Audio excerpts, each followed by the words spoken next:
ओम अज्ञानतिमिरन्धस्य ज्ञानाञ्जनशलाखया चक्षुरुन्मीलितं येन तस्मै श्रीगुरुवे नमः।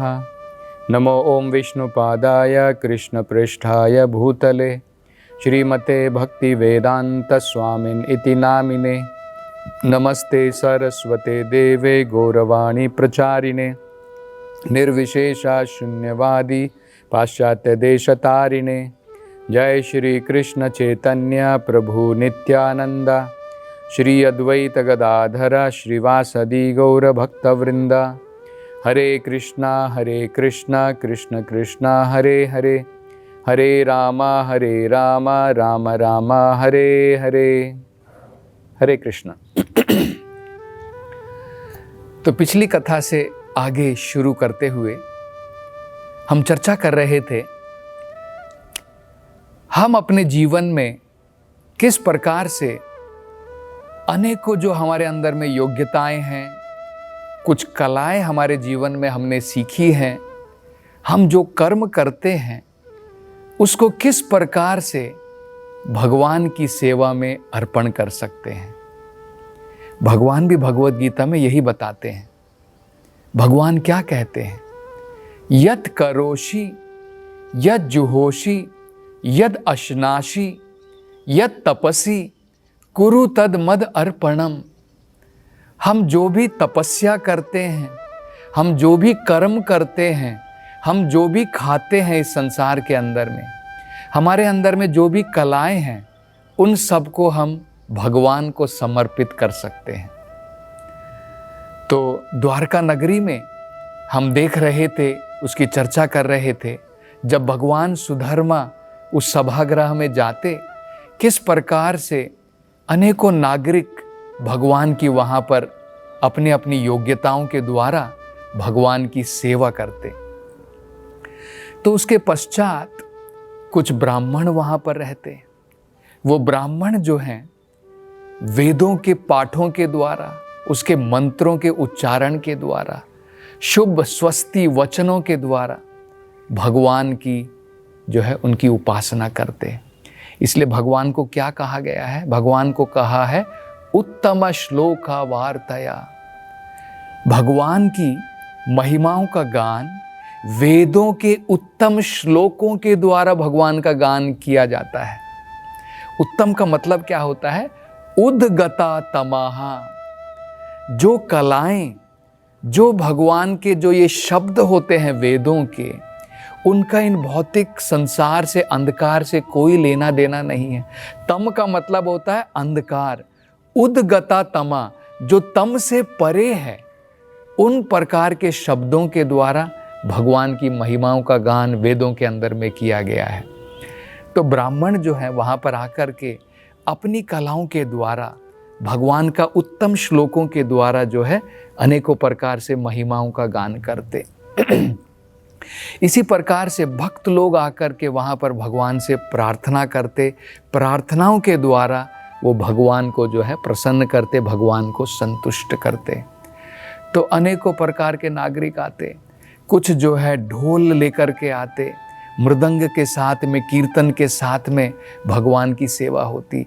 कुछ वहाँ पर जैसे हम मंदिरों में जाकर के घंटी बजाते हैं, घंटी के द्वारा हम आरती के समय में घंटी बजा कर के जो है भगवान को प्रसन्न करते हैं, भगवान को संतुष्ट करते हैं। तो वहाँ पर लोग आकर के भगवान के लिए घंटी बजाते।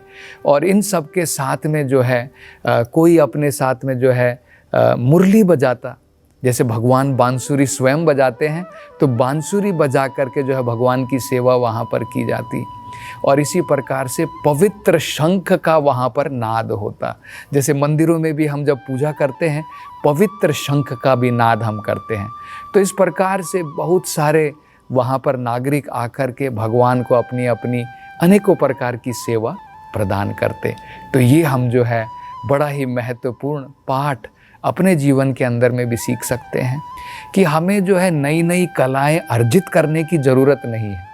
हमारे पास में जो कला है, हम सभी के पास में कुछ ना कुछ कलाएं होती हैं, कुछ ना कुछ योग्यता होती है, कुछ ना कुछ हम लोगों ने अपने जीवन में सीखा है। अभी हम क्या करते हैं, इन सभी का प्रयोग अपनी इंद्रिय तृप्ति के लिए करते हैं, अपने कुछ धन कमाने के लिए, सुख सुविधाओं के लिए करते हैं। इनका प्रयोग अगर हम भगवान की सेवा के लिए प्रारंभ कर दें तो हमारा जीवन पूर्ण रूप से बदल जाएगा, पूर्ण रूप से पुण्य से, पूर्ण रूप से आनंद से भर जाएगा। भागवत में इसके बारे में बड़ी सुंदर चर्चा की गई है। भागवत में कहा है ये जो जीभ है इसका प्रयोग हम लोग जो है जहाँ पर भी बैठते हैं, किसी के साथ वार्तालाप करते हैं, कई बार हम लोग इतना बोलते हैं पॉलिटिक्स के बारे में, स्पोर्ट्स के बारे में, ये चर्चा करना, वो चर्चा करना।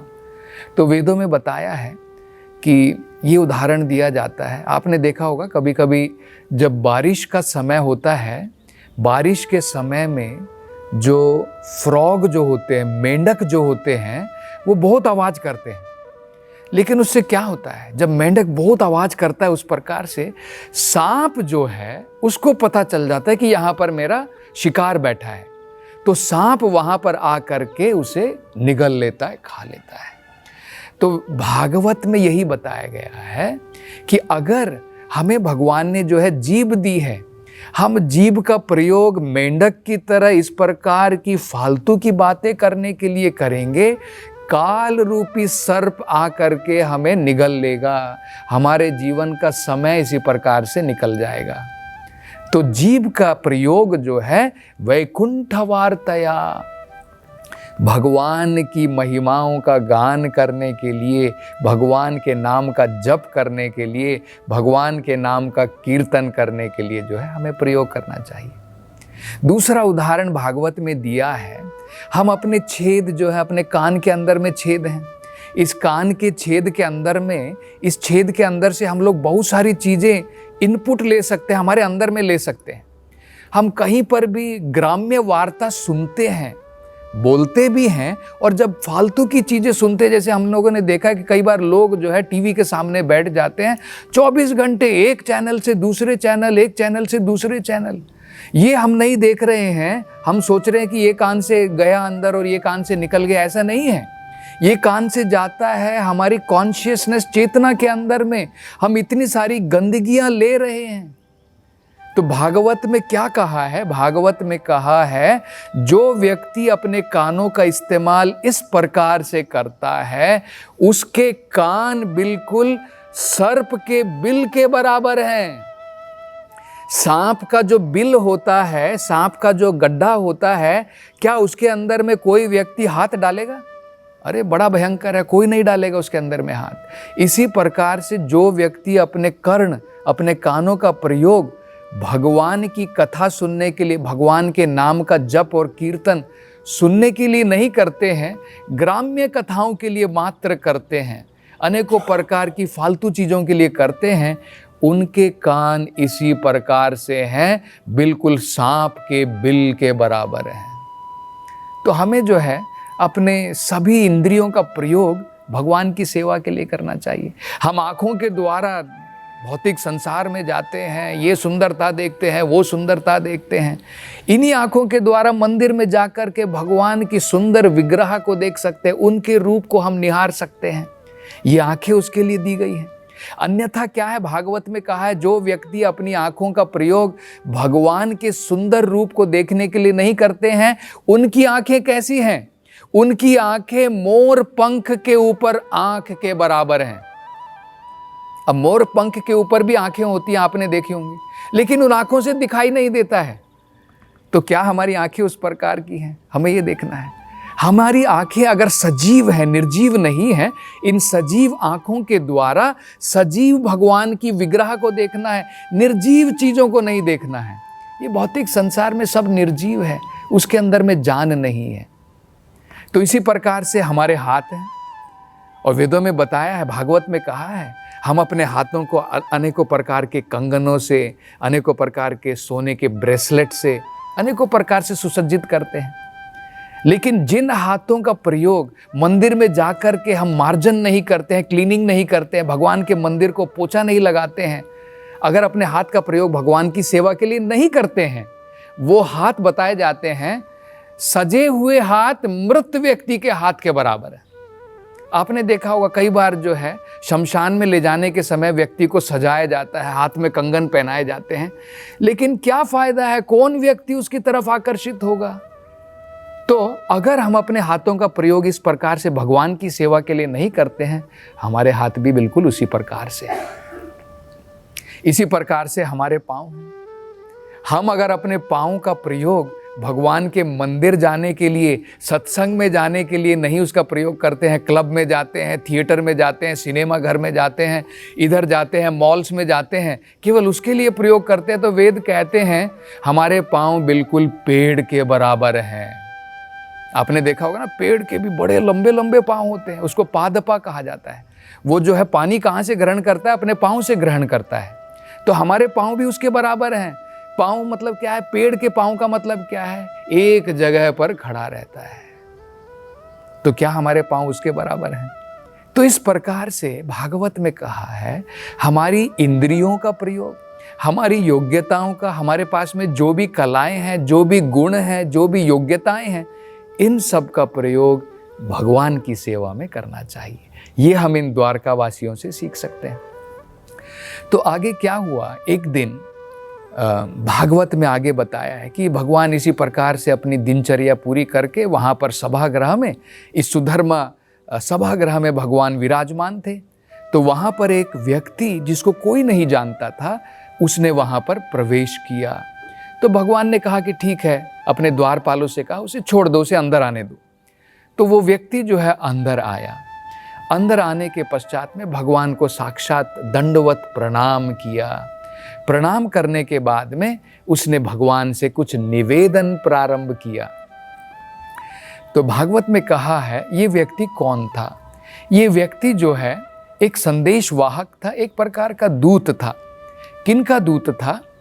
एक लगभग 20,000 के ऊपर राजा जो थे, जरासंध ने उनको बंदी बना करके रख लिया था। जरासंध के बारे में हमने सुना है, भगवान ने उसको 17 बार हराया था। 18वीं बार भगवान जो है अपने महत्वपूर्ण कार्य के लिए, भगवान जो है रुक्मिणी हरण के लिए वहाँ से भाग करके, भगवान जो है रण छोड़ करके भाग गए थे, इसलिए भगवान का राम रण छोड़ पड़ा था। उस समय में क्या हुआ था, जरासंध जो है बड़ा गर्वित हो गया था। उसने सोचा भगवान डर करके भाग गए हैं और बड़ा गर्व से फूल गया था। उसके कारण उसने क्या किया, अनेकों राजाओं के ऊपर जाकर के आक्रमण कर दिया और इन राजा जो भगवान के अंतर्गत में कार्य करते थे उनको इस प्रकार से बंदी बना लिया था। तो इन बंदी राजाओं ने आपस में जो है सलाह विचार विमर्श किया और इस दूत को जो है भगवान के पास में भेजा। तो ये दूत जो है आकर के इन राजाओं की तरफ से संदेश प्रदान करता है। इन राजाओं ने बड़ी ही सुंदर प्रार्थनाएं भगवान से की है उनकी रक्षा करने के लिए।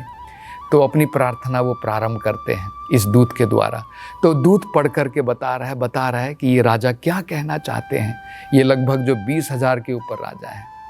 तो ये राजा सबसे पहले भगवान से प्रार्थना करते हुए कहते हैं कि हे भगवान, आप तो स्वयं परमेश्वर हैं, तीनों लोकों के आप अधिपति हैं। आप सारे के सारे जितने भी हम लोग इस भौतिक संसार में देखते हैं, आप उसके अधिपति हैं भगवान। लेकिन भगवान, इस भौतिक संसार में हम जैसे कुछ जो राजा लोग हैं, जो बद्ध जीवों में आते हैं, हम आपके जो अनेकों ऐश्वर्य हैं, आप भगवान हैं, आप परमात्मा हैं, आप स्वयं सब चीज़ों के मालिक हैं, इन चीज़ से हमारा जो है अंधकार के कारण एक प्रकार से पर्दा लगा हुआ है भगवान। उसके कारण क्या है? वो कहते हैं कि भगवान, आपकी इन महान महिमाओं का ज्ञान व्यक्ति अपने मन के द्वारा अगर समझने का प्रयास करे तो वो भी नहीं समझ पाता है। ब्रह्म संहिता में एक बड़ा सुंदर श्लोक बताया गया है। उसमें कहा है कि वायोर अथापि मनसो मुनि पुंगवानम। मान लीजिए एक मुनि जो है एक ज्ञानी व्यक्ति एक इस प्रकार का एक विमान बना लेता है जो वायु की गति से जा सकता है या मन की गति से जा सकता है। आपने देखा होगा वायु की गति तो बहुत तेज होती है, वायु जो है बड़ी ही तेज गति से बहती है, और मन की गति तो बहुत ज़्यादा है। आप यहाँ पर भारत में बैठे हैं और आप मन को जो है लगाइए अमेरिका पहुँच गए, आप एक क्षण के अंदर में अमेरिका पहुँच जाते। मन की गति बहुत तेज होती है। वायोरथो मनसो, मतलब वायु की गति हो या मन की गति हो, लेकिन फिर भी ये मुनिगण जो है ऐसा विमान भी बना लें, लेकिन फिर भी भगवान तक वो नहीं पहुंच सकते हैं, भगवान को नहीं समझ सकते हैं। मतलब भगवान को अधोक्षजा कहते हैं, जिनको इन इंद्रियों के द्वारा, जिनको भौतिक ज्ञान के द्वारा, भौतिक मन के द्वारा जिसको नहीं समझ सकते हैं, उसको जो है अधोक्षजा कहते हैं, वो भगवान है। तो कहते हैं कि बड़े बड़े ज्ञानी, बड़े बड़े योगी भगवान आपको नहीं समझ सकते हैं।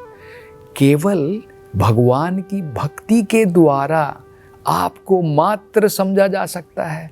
जिस व्यक्ति ने आपकी शरण ग्रहण कर ली है, भगवान वो आपको समझ सकता है। और जिस व्यक्ति ने आपकी शरण ग्रहण कर ली है, वो अनेकों प्रकार की जो भौतिक चिंताएं हैं उनसे सबसे मुक्त हो जाता है। ये भी हम देख सकते हैं। अगर आप देखेंगे, एक समुद्र के अंदर में बड़े बड़े हाथी भी बह करके चले जाते हैं, लेकिन छोटी छोटी मछलियां, क्योंकि उन्होंने समुद्र का आश्रय ले लिया है, वो नहीं डरती हैं। इसी प्रकार से शेर से सारे के सारे जानवर घबराते हैं, लेकिन शेर का बच्चा, क्योंकि वो अपने शेर के, अपनी शेरनी है या शेर है, उसके आश्रय में है, वो नहीं घबराता है। तो इसी प्रकार से भगवान का भक्त जो है वो सभी प्रकार की चिंताओं से मुक्त है। तो इस प्रकार से बड़ी सुंदर वो आगे प्रार्थना करते हैं, और आगे वो क्या क्या प्रार्थना करते हैं और भगवान की क्या प्रतिक्रिया है, इसकी चर्चा हम अगली कथा में करेंगे। हरे कृष्णा।